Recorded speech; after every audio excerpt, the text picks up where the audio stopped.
और जेनेटिक्स का एक जो मेन चैप्टर है जिसके अंदर बहुत ज़्यादा क्वेश्चन आते हैं यहाँ से, तो इस चैप्टर को हम कंप्लीट करेंगे। इस चैप्टर का जो नाम है वो नाम है इसका मॉलिक्यूलर इनहेरिटेंस। तो मॉलिक्यूलर इनहेरिटेंस का जो चैप्टर होता है क्लास 12 का 6 चैप्टर है, उसमें हम सबसे पहले डीएनए क्या होता है। डीएनए क्या होता है ना, एक तो न्यूक्लियोटाइड से मिलकर बनता है डीएनए, है ना। उसमें नाइट्रोजन बेस होता है, पेप्टोज शुगर होती है उसमें, और फॉस्फेट ग्रुप होता है उसके अंदर। हमने अभी जो मॉलिक्यूलर चैप्टर पढ़ा था उसके अंदर सब चीज़ बताया था। पेंटोज शुगर के अंदर ना एक उसका पहला कार्बन होता है, उसका 5th कार्बन होता है। जो फर्स्ट कार्बन होता है उससे जुड़ता है नाइट्रोजन बेस, और जो 5th कार्बन होता है उससे जुड़ती है जो फॉस्फेट ग्रुप होता है वो जुड़ता है, ठीक है।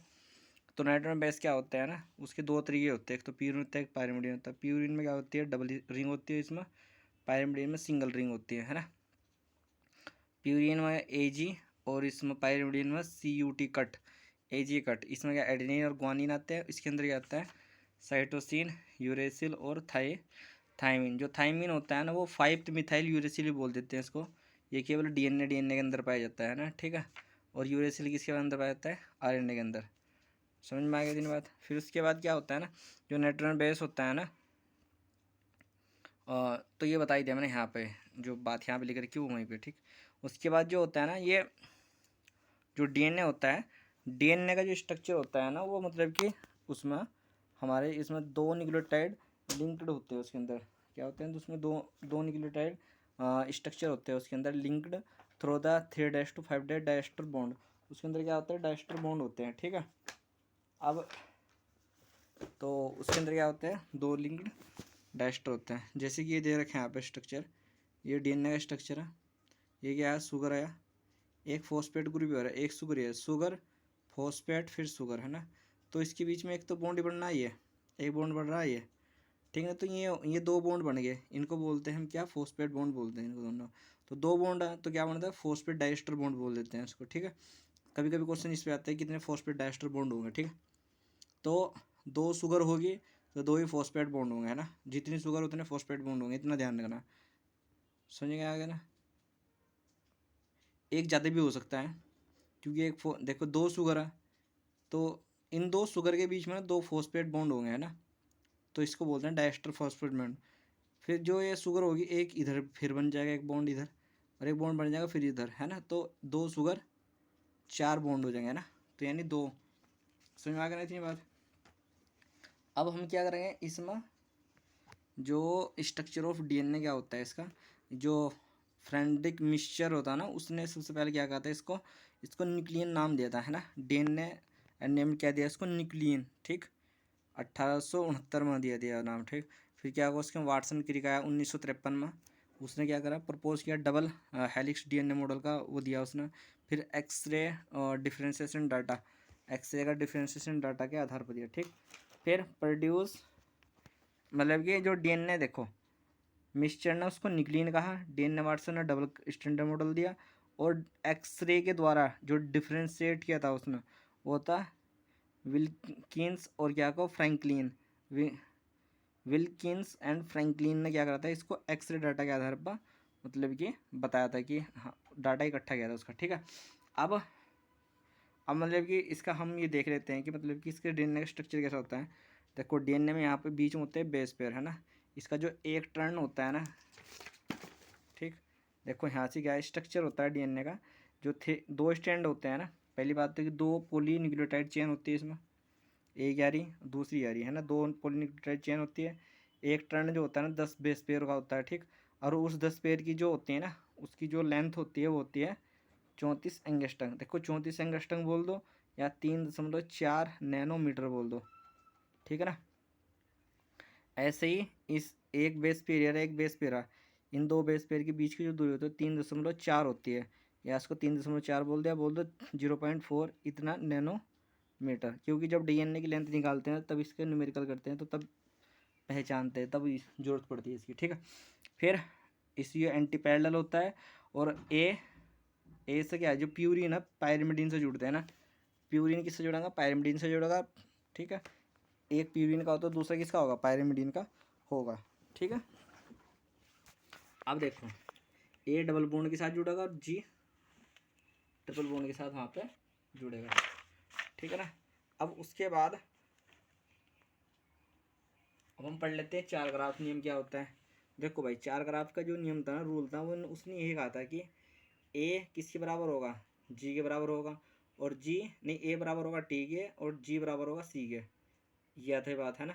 और ए प्लस जी का जो मैग्नीट्यूड होगा वो किसके बराबर होगा, टी प्लस सी के, या फिर इनके दोनों का रेशो कर दो तो एक ही आएगा। तो ये था चार ग्राफ का नियम, समझ गए ना।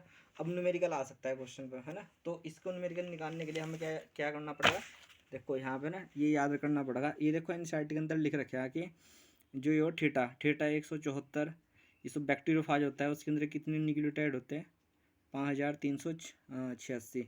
फिर होता है बैक्टीरियोफाज लैम्डा, उसके अंदर कितने 48,502 बेस पेयर होते हैं, ठीक है।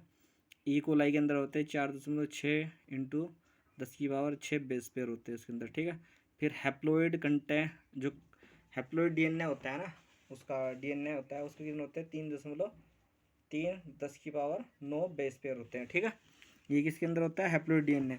और अगर डिप्लोइड डीएनए पूछेगा तो कितना होगा उसके अंदर, वो इससे 2 से मल्टीप्लाई कर देना, ठीक है ना।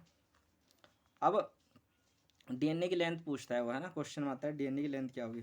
तो डीएनए की लेंथ को निकालने के लिए क्या करना पड़ेगा, देखो मैंने यहाँ पे लिख रखा है इसका फॉर्मूला।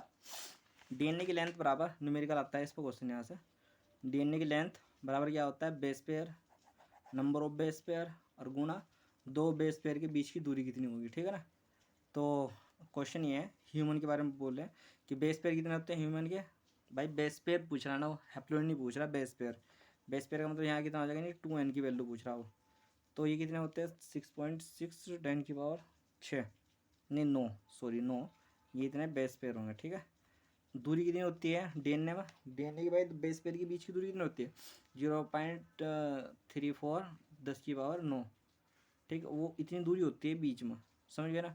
अब क्या होगा ना, डीएनए की लेंथ निकाल लेंगे, तो क्या होगा भाई, इसकी वैल्यू यहाँ रख दो यहाँ पे, और ये वैल्यू रख दो यहाँ पे, तो इनकी मल्टीप्लाई कर देंगे 9 से, ये तो 0 कट जाएगी, तो 2.2 मीटर इसका आंसर आ जाएगा, ठीक है ना। अब इस तरीके से ही एक क्वेश्चन यहाँ पे दे रखा है, ई कोलाई के लिए दे रखा है ना। ई कोलाई में क्या बोलते हैं कि उसने डीएनए की लेंथ दे रखी है 1.36 mm। अब mm कितना होता है 10 की पावर -3 होता है mm, मीटर में आ जाएगा उसकी वैल्यू, है ना। तो नंबर ऑफ बेस पेयर कितने होंगे, तो बेस पेयर का फॉर्मूला बेस पेयर, तो डिस्टेंस कहाँ आ जाएगा, इसके बटा जाएगा ना, और डिस्टेंस कितना, इसके डिस्टेंस से इसको भाग दे देंगे, तो कितना आ जाएगा 4 × 10 की पावर 6 बेस पेयर, है ना। वैसे कितना होता है, जो एनसीईआरटी के अंदर दे रखा है वो कितना होता है, वो होती है वैल्यू उसकी 4.6, तो उसके लगभग ही आ गया ना। तो इसी तरीके से होता है। फिर पैकेजिंग ऑफ हेलिक्स डीएनए, अब डीएनए की जो पैकेजिंग होती है ना, उसके ऊपर क्वेश्चन कर लेते हैं ना। मतलब ये क्या बोलते हैं, पैकेजिंग ऑफ डीएनए हेलिक्स किससे होता है। देखो प्रोकैरियोटिक के अंदर क्या होता है, देखो प्रोकैरियोटिक में क्या होता है ना, सर्कुलर डीएनए होता है ना।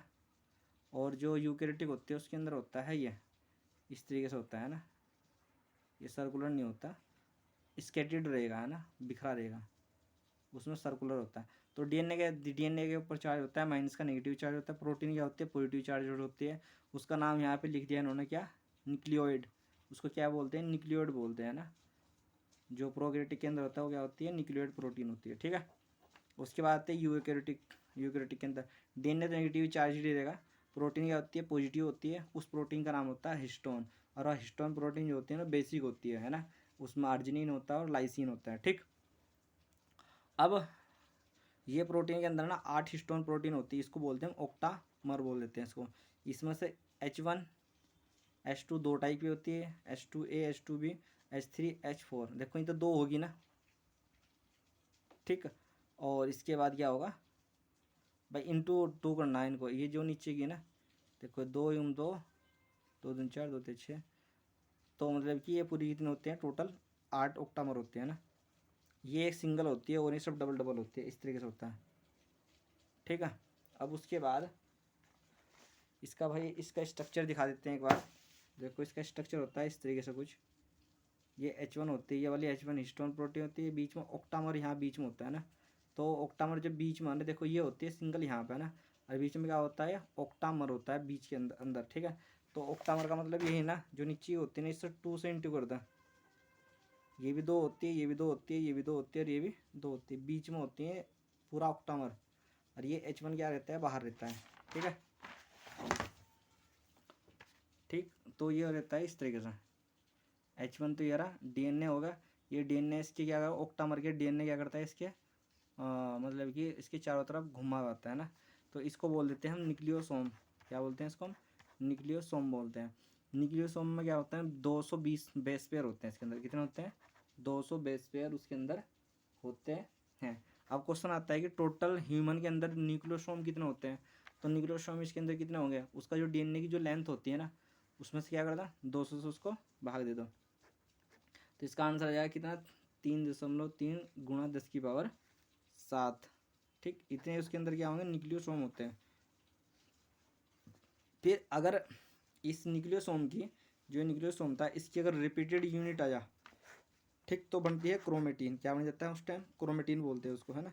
और उसी को बोल देते हैं, क्रोमेटीन को बोलते हैं बीड्स ऑन स्ट्रिंग्स। ठीक, यानी जो मोतियों की जो माला होती है ना, इस तरीके होता है ना। जैसे कि माला किससे होती है, ये एक होता है, ठीक, उसके अंदर वो ऐसा जाता है ना धागा, ऐसा, है ना। तो ये होता है ना, ये न्यूक्लियोसोम होता है ना, ये धागा होता है, DNA का ही होता है ये भी, है ना। तो इस तरीके से उसको बीड्स ऑन स्ट्रिंग उसको बोलते हैं। क्या होता है, थ्रेड लाइक होता है। ठीक, अब उसके बाद क्या होता है ना, इसमें NHC यानी non histone chromosomal non histone chromosomal protein बोल देते हैं इसको। ये दो तरीके होते हैं, एक तो यूक्रोमेटिन होती है और हेट्रोक्रोमेटिन होती है। देखो, यूक्रोमेटिन को याद कर सकते हो तुम, लाल से, है ना। एल का मतलब होता है लूजली पैक्ड होगी है यूक्रोमेटिन, और ए का मतलब होगा एक्टिवली रहेगी, है ना। और एल का मतलब होगा लाइट, यानी स्ट्रेन जो होगा इसका लाइट होगा ना। इसके हम याद कर सकते हैं हेट्रोक्रोमेटिन को DID, डी फॉर ये डेंसली पैक्ड होती है, I फॉर इनएक्टिव होती है ये, और ये डी, इसका इस टी का मतलब होता है डार्क, यानी स्टेन जो होता है इसका डार्क होता है, इसका स्टेन कैसा होता है, लाइट स्टेन इसका होता है। ठीक है, अब हम क्या काम करेंगे, अब हम पढ़ेंगे जो जेनेटिक मटेरियल था, जो उसकी रिसर्च थी, research for the genetic material, किस तरीके से जेनेटिक मटेरियल की खोज की गई। तो इसके अंदर ना मतलब कि 3 एक्सपेरिमेंट किए गए। पहला ग्रिफिथ का इस एक्सपेरिमेंट आया था 1928 के अंदर। फिर उसके बाद यह होता बायोकेमिकल ट्रांसफॉर्मेशन आया, ये सन 1944 के आसपास आया था। फिर उसके बाद हर्शेस चेस का एक्सपेरिमेंट आया। हर्शेस चेस का एक्सपेरिमेंट था 1952 के अंदर आया, है ना। 1952 के अंदर इसका हर्शेस और चेस का एक्सपेरिमेंट आया। ठीक है, तो ग्रिफिथ ने क्या कहा, ग्रिफिथ ने यही कहा कि देखो, पहली बात तो ग्रिफिथ ने एक तो चूहा लिया था, अरे उसने स्ट्रेप्टोकोकस निमोनी लिया था। ठीक है, स्ट्रेप्टोकोकस निमोनी क्या आता है, तो उसके अंदर 2 स्टेन थे, है ना। एक था उसके अंदर था स्मूथ स्टेन, और एक था क्या, रफ स्टेन था। उसके जो स्मूथ था वो वायरुलेंट था, यानी वायरुलेंट था, वो क्या था, वायरुलेंट था। ठीक है, और जो दूसरा स्टेन था इसको बोलते हैं हम क्या, नॉन वायरुलेंट। यो मतलब कि डिजीज नहीं खोज कर रहा था, डिजीज खोज रहा था, वायरुलेंट। तो उन्होंने एक एक्सपेरिमेंट में जो क्या किया, उसने पहले तो एस को डायरेक्टली डाल दिया, तो उससे तो वो मर गया, वो जिंदा ना मर गया एकदम, है ना, क्योंकि वो तो वायरुलेंट था ही।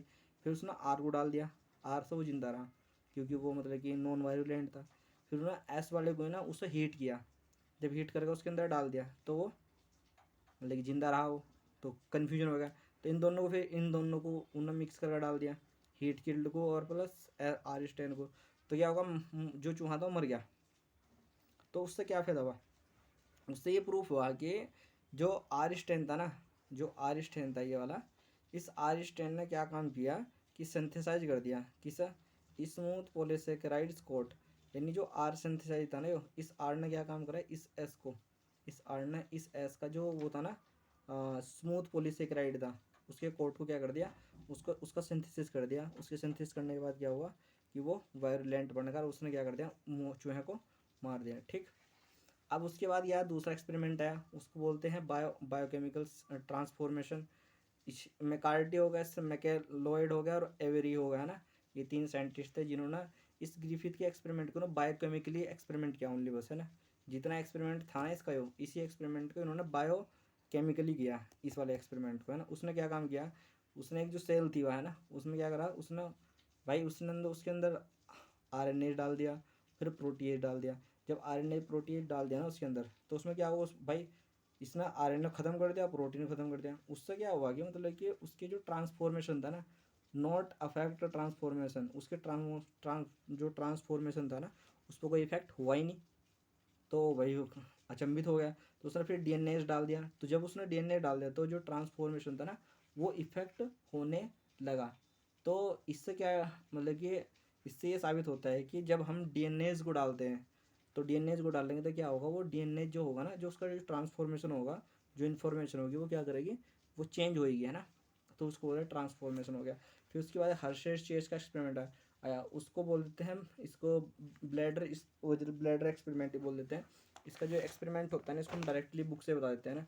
देखो हर्शेस चेस ने था ना, उसने बैक्टीरियोफाज लिया। देखो जैसे ये था ना, उसने बैक्टीरियोफोज लिया। तो जो बैक्टीरियोफोज था ना, इसका स्ट्रक्चर पढ़ लेते हैं ना 11th क्लास के पहले चैप्टर में, पहले दूसरे चैप्टर के अंदर आता है ना। तो उसमें क्या होता है ना, बैक्टीरियोफाजिया रेडियो एक्टिव था है ना। इसमें S35 एस तो 35 था ना, लेबल्ड प्रोटीन कैप्सूल था है ना। इसको क्या करा हम, इन्फेक्शन किया, फिर ब्लीडिंग होती है, फिर सेंट्रीफ्यूजन होता है। जैसे कि ये बैक्टीरिया था, ये बैक्टीरियोफाज आएगा इसके अंदर है ना। तो उसमें इसने पिक किया है ना, तो डीएनए के अंदर पहुंच गया। देखो डीएनए, तो उसमें ब्लीडिंग हुई, तो आपस में मिलने लगे। फिर ये तो नो रेडियो एक्टिव एस, जो S35 था वो डिटेक्ट इन द सेल, वो डिटेक्ट नहीं हुआ, रिएक्ट टू द सुपर नेटेड। फिर उसने क्या काम किया, देखो पता भी क्या, पहली बात तो था, देखो ये जो कोट है ना, उसने कोट को रेडियो एक्टिव किया था ना। तो जब कोट रेडियो एक्टिव होगा तो उसके कोट तो बाहर ही जाता है ना, तो उस पर कोई इफेक्ट नहीं होने का। लेकिन जब हम उसके जो अंदर का होता है ना, radio active P phosphate label DNA, phosphate क्यों होता है डीएनए के, उसके उसके बैकबोन के अंदर होता है वो, डीएनए बैकबोन के अंदर। तो क्या होता है ना, तो जो जो फोस्फेट 32 था, क्योंकि फोस्फेट कितना होता है 15 15 30, उसका एटॉमिक भार कितना होता है 20, मतलब कि 30 होता है। तो उसमें कितना लिया हमने, 32 वाला लिया। तो उस टाइम क्या होता है ना, जो डीएनए लेबल्ड था वो डीएनए था। अब डीएनए तो चेंज हो गया ना, 32 वाला लिया ना। तो हम ना उसको जब हम मतलब कि उसने इन्फेक्शन किया, फिर ब्लीडिंग किया, फिर सेंट्रीफ्यूजन किया, तो उसमें क्या होता है, जो उसका जो रेडियो एक्टिव था ना वो डिटेक्ट किया गया सेल के अंदर, है ना। तो no radioactive just superintendent, मतलब कि उसके डीएनए में आया। तो इससे क्या मतलब कि इससे ये सिद्ध हुआ कि मतलब कि वाकई में कि जेनेटिक मटेरियल क्या होता है, डीएनए। इससे ही प्रूफ हुआ पाया था कि this prove the DNA is a genetic material, DNA is a genetic material था, ठीक है।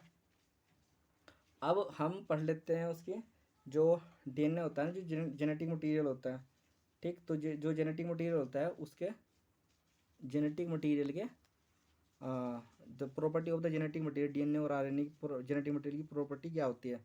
तो जेनेटिक मटेरियल हम किसे कहेंगे, जेनेटिक मटेरियल के अंदर है ना, देखो ये इंपॉर्टेंट लाइन है, ये पता ही होनी चाहिए बिल्कुल है।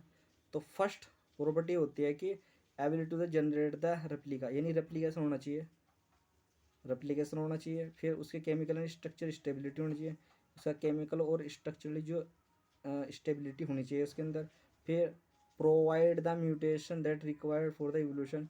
देखो रेप्लिकेशन होना चाहिए, स्टेबिलिटी होनी चाहिए, प्लस उसके बाद क्या होना चाहिए, उसके अंदर इवोल्यूशन होने के लिए उसके अंदर म्यूटेशन भी होना जरूरी है ना। फिर ability to express the Mendelian character, और मैंडीलियन जो करेक्टर होते हैं उनको भी एक्सप्रेस करे वो, है ना। मैंडीलियन करेक्टर को भी क्या करे, एक्सप्रेस कर दे वो, ठीक। समझ गया इतनी बात ये। अब उसके बाद क्या होता है ना, देखो फिर reason for the stability reactivity of DNA, DNA की रीजन क्या है स्टेबिलिटी का, डबल स्टैंडर्ड होता है, प्रेजेंस ऑफ थाइमीन होता है उसके अंदर, absence of second OH in the sugar उसमें नहीं होता। आरएनए के अंदर होता है, सिंगल स्टैंडर्ड होता है, प्रेजेंस ऑफ यूरेसिल होता है, और इसके अंदर ये ग्रुप होता है। फिर आरएनए इज अनस्टेबल, आरएनए क्या होता है, अनस्टेबल होता है, डीएनए स्टेबल होता है। सो आरएनए वायरस जैसे कि क्यों बी bacteriophage tobacco mosaic virus it is mutated and the evolve faster. ये ना मतलब कि म्यूटेशन हो जाता है इनमें। और देखो ये बात मानते हैं कि आरएनए क्या है कि स्टेबल मतलब कि अनस्टेबल है, लेकिन जो आरएनए वायरस होते हैं ना, ये वाले बैक्टीरियोफाज क्यों भी बैक्टीरियोफाज टोबैकोमोजेक वायरस जो होता है वो म्यूटेट होता है और इवॉल्व फास्ट, बहुत तेज़ी से इवॉल्व होता है ना।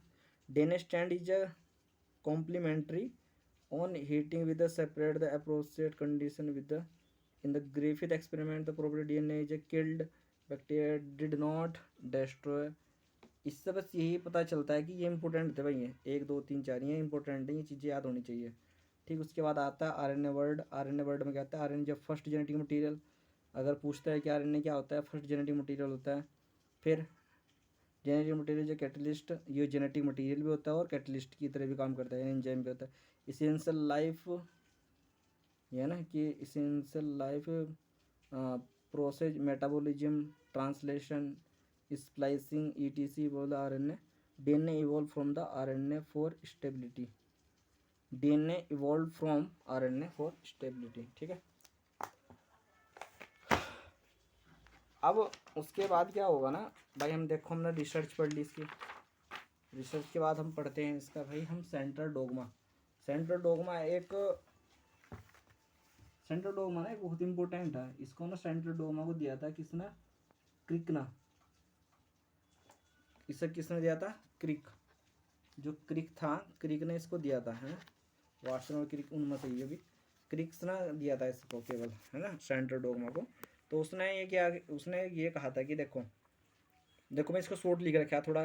देखो पहले क्रिप आएगा फिर लेसन आएगा, इस तरीके से याद कर लेना। पहले ट्रांसक्रिप्शन आएगा फिर उसके बाद ट्रांसलेशन आएगा, क्रिप और फिर लेसन। डीएनए से डीएनए का बनना होता है रेप्लिकेशन। डीएनए से डीएनए का बनना रेप्लिकेशन। फिर डीएनए से एमआरएनए का बनना ट्रांसक्रिप्शन, इनक्रिप होगा पहला।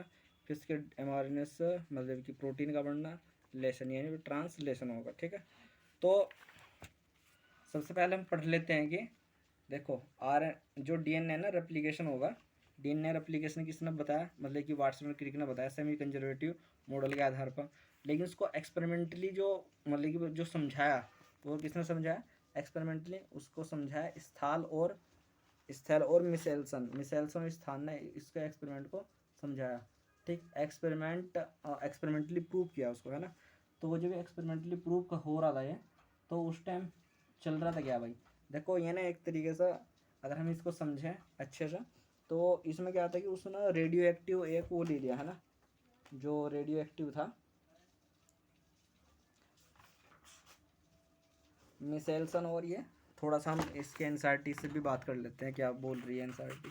देखो एनसीईआरटी में क्या था ना, एनसीईआरटी के अंदर ये था कि मतलब कि देखो उसने ये इसको लिया NH4Cl, ठीक, हैवी एशो टाइप था, उसके अंदर लिया उसने। फिर उसको जिसकी जो ग्रो किया गया ना, वो देखो ये इसको स्ट्रक्चर से पहचान सकते हो तुम।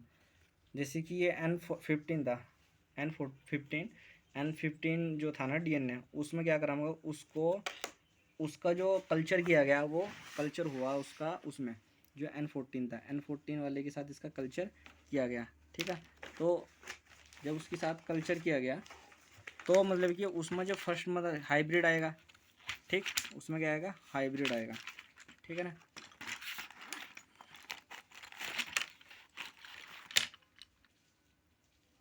ठीक, उसमें आया हाइब्रिड। देखो जैसे कि N15 वाला आया और N14 वाला आ गया, 14 और 15 वाला दो। देखो इसके दो स्टैंड है ना, तो उसके भी दो ही स्टैंड होंगे, तो इसके कितने बन गए, 4 स्टैंड बन गए।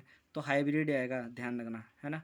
2 की पावर n से भी इसको हम निकाल सकते हैं ना, क्योंकि ये 2 होगा तो 2 के क्या बनेंगे, यहाँ पे 4 बनेंगे। देखो यहाँ 2 के कितने बनेंगे, यहाँ 2 दूनी 4, फर्स्ट जनरेशन में 4 बन गए। फिर जब तीसरी जनरेशन आएगी तो 3 कर दो उसके ऊपर, तो कितना बन जाएंगे, 2 दूनी 4, 2 दूनी 8 बन जाएंगे। तो कितने बनेंगे फिर वहाँ, 8। देखो यहाँ कितने स्टैंड बन गए, 2 और 2 4, 2 6 2 8, 8 स्टैंड बन गए। यहाँ कितने बन गए, 4 स्टैंड। स्टैंड है यो, कहने का मतलब ये है ना। अब 2 तो कितने टाइप के डीएनए बनेंगे, अगर 4 बनने हैं तो 2 बाई उसको डिवाइड कर दो 2 से, तो कितना बन जाएगा, 4 डीएनए बनेंगे। ठीक है, अब 4 डीएनए बन जाएंगे। अब उसके बाद देखो ये है कि ये फर्स्ट जनरेशन है एनसीईआरटी के अकॉर्डिंग। कभी कभी क्या होता है ना कि क्वेश्चन में जब क्वेश्चन करते हैं तो इसको फर्स्ट जनरेशन इसको मान लेते हैं, ऐसा नहीं है। फर्स्ट एनसीईआरटी के अकॉर्डिंग फर्स्ट जनरेशन यह है जिसमें हाइब्रिड मिलेंगे। सेकंड जनरेशन यह है जिसके अंदर ये डबल हाइब्रिड मिल जाएंगे, देखो यहाँ पे ना। लेकिन इसमें क्या होता है, देखो 2 तो मिलेंगे हैं पेरेंट के जैसे, N14 वाले जो मतलब जिसके अंदर कल्चर कर रहे हैं ना, तो 2 तो मिलते हैं डीएनए ये वाले, ठीक, 2 मिलते हैं हाइब्रिड। तो ये ध्यान रखना भाई, 2 वैसे और 2 हाइब्रिड। जब हम यहाँ पे कितने बनने हैं डीएनए के स्ट्रैंड, मतलब कि डीएनए कितने बनने हैं, 1 2 3 4। लेकिन जब हम इसकी जो थर्ड जनरेशन लेके जाएंगे तो थर्ड जनरेशन का भी क्वेश्चन करता है वो, उसमें बनते हैं टोटल 8। कितने बनते हैं? टोटल 8 बनते हैं। उसमें से 6 बनते हैं ये वाले, भाई देखो ऐसे याद कर लें इसको डायरेक्ट, 6 बनते हैं ऐसा, और 1-2 बनते हैं ये वाले हाइब्रिड वाले, और 6 बनते हैं प्योर वाले। फिर जब फोर्थ जनरेशन में जाएगा लेगा, तो उसमें से 16 बनते हैं वो, है ना। तो कितने बनते हैं टोटल? 16 में से 14 बनते हैं मतलब कि जिसके अंदर कल्चर कर रहे हैं, एंड 14 वाले के वो बनते हैं, और 2 बनते हैं मतलब कि हाइब्रिड वाले। तो इसी तरीके से इसको याद कर लेना, ठीक। इसमें एक ये होता है caesium chloride. Caesium chloride is a, यहाँ पे इसको एक लाइन है यहाँ पे देख लो कि gradient measure to be the density of the DNA. तो सीजियम क्लोराइड का केवल केवल एक ही काम है कि वो डीएनए की जो डेंसिटी ना उसको ही नापने का काम इसका होता है, ठीक है ना। वो मेजर करती है कि उसकी डेंसिटी को ओनली, ठीक है।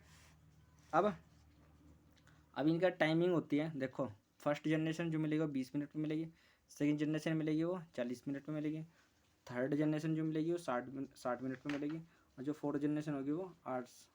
देखो इससे ना क्वेश्चन ना डायरेक्टली, ये मैंने कैलकुलेशन करके निकाल रखा है ना पूरा का पूरा, ठीक। तो उसमें ना डायरेक्ट क्वेश्चन मिल जाएंगे आपको, समझिए ना, लेकिन डायरेक्ट ही मिल जाएंगे, और इतनी ज़्यादा इधर उधर की कोई ज़रूरत नहीं है ना, ठीक। अब उसके बाद ना एक यहाँ पे देखो, यहाँ पे ना 80 मिनट पर दे रखा है ना, तो क्वेश्चन ये एनसीईआरटी के अंदर दे रखा है क्वेश्चन 80 मिनट वाला, तो यहाँ पे 80 मिनट पर निकाल लेना तुम, है ना।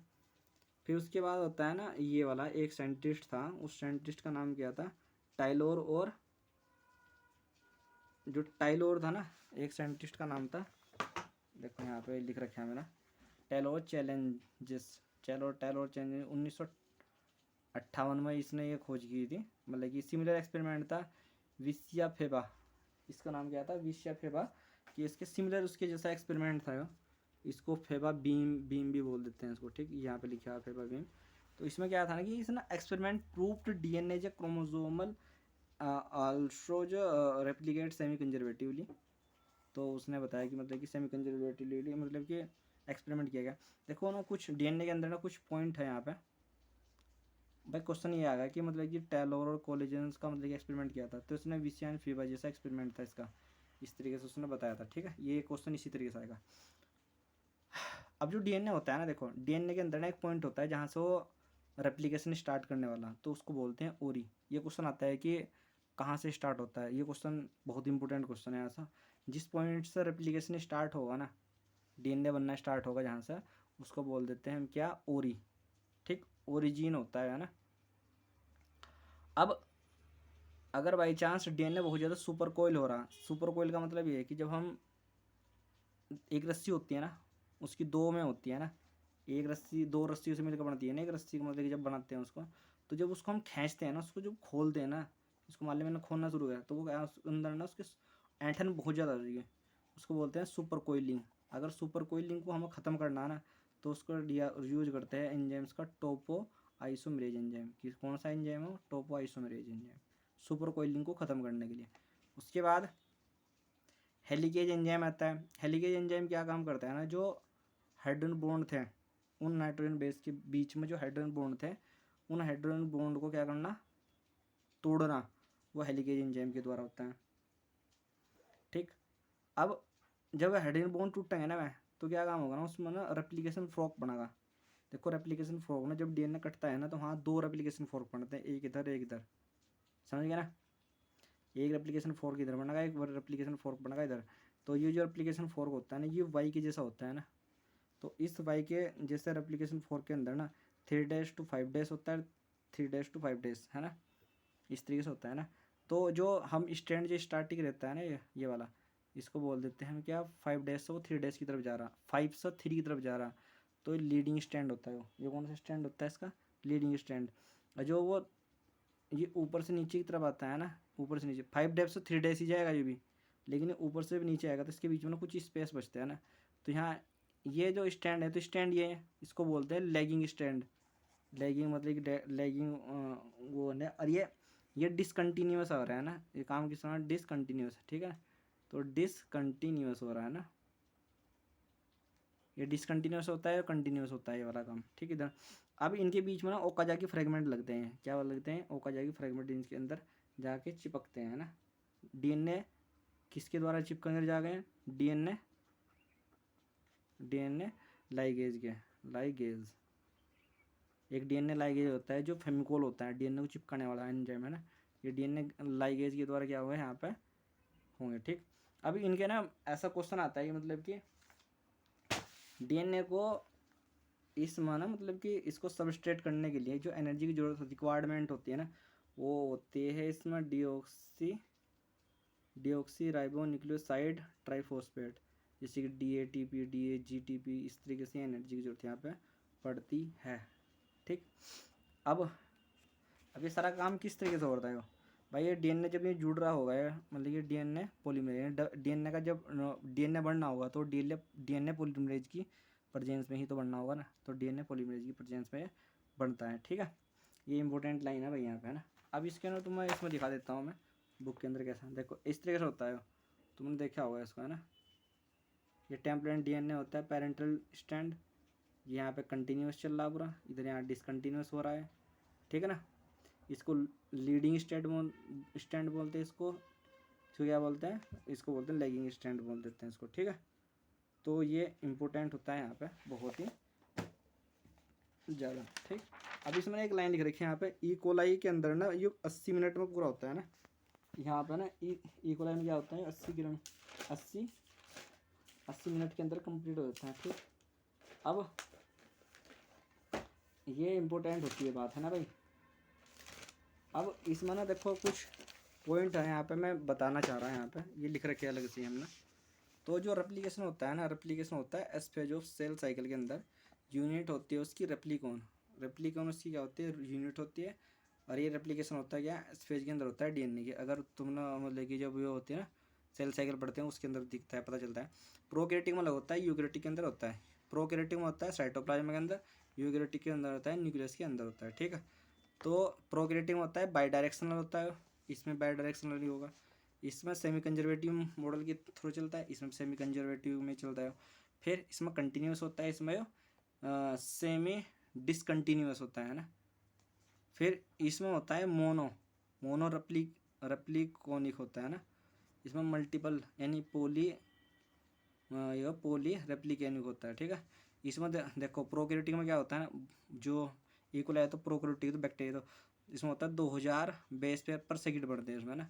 इसमें क्या होता है 100 बेस पेयर पर सेकंड बढ़ते हैं इसमें। ठीक है, मैंने बताया था कि एक पॉइंट होता है उस ओरी बोलते हैं उसको, ओरिजिन ऑफ रेप्लिकॉन बोलते हैं उसको। ठीक है ना, अब उसके बाद हम ट्रांसलेशन ट्रांसक्रिप्शन और ये सब कुछ हम पढ़ेंगे आगे।